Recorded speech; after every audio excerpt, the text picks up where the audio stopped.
দলঙৰ অৱস্থা আপোনালোকে যদি কেতিয়াবা গাড়ী লৈ আহে ওপৰেদি যাব দলংখন হেলি থাকে মানে দলংখন যাতে আমি উঠিলে এনেকুৱা লাগে যে বতাহ আহিছে গছত উঠি আছো এনেকুৱা লাগে এইটো দলং নেকি তো হাক্কাতকৈও তাৰমানে দুৰ্বল হৈ গৈছে এইটো দলং বুলি ক'ব নোৱাৰি আমি আমাৰ মানে ইমান বছৰ হৈ গ'ল আজিকালি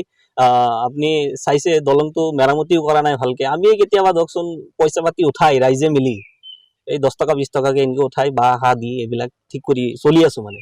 সবতকে মানে আমাৰ এইখিনি জায়গা পিছপৰা বুলি আমি ভাবো আৰু ইমাৰ্জেঞ্চি হলে ধৰকচোন তাৰে পৰা বাইকত সেইখিনিলৈ অনা হয় তাৰপিছত কোলাত কৰি ইটো পাৰ কৰি তাৰপিছত আমি গাড়ী পাওঁ কেতিয়াবা নাপাওঁ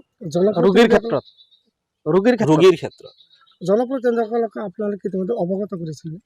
হয় জনোৱা হৈছে জনপ্ৰতিনিধিসকলেতো বস্তুবিলাক জানেই সিহঁতে ধৰকচোন যেতিয়া প্ৰতিনিধি হ'ব আহে তাৰমানে ইলেকশ্যনৰ আগে সেইবিলাকে বহুত প্ৰতিশ্ৰুতি দি থাকে যে আমি ঠিক কৰি দিম ভাল কৰি দিম কিবা কৰি দিম কিন্তু হোৱা নাই মানে দলঙৰ কাৰণে আমালোকক বহুত ধৰণৰ অসুবিধা হৈছে আমালোক আহোঁতে অনেক ধৰণৰ সমস্যা হৈ আছে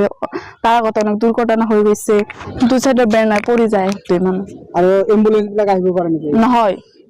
এটাও গাড়ী যাব নোৱাৰে আমালোকে চৰকাৰৰ ওচৰতে এটা জানাইছে যে আমালোকক ব্ৰিজটো পকী কৰি দিব লাগিব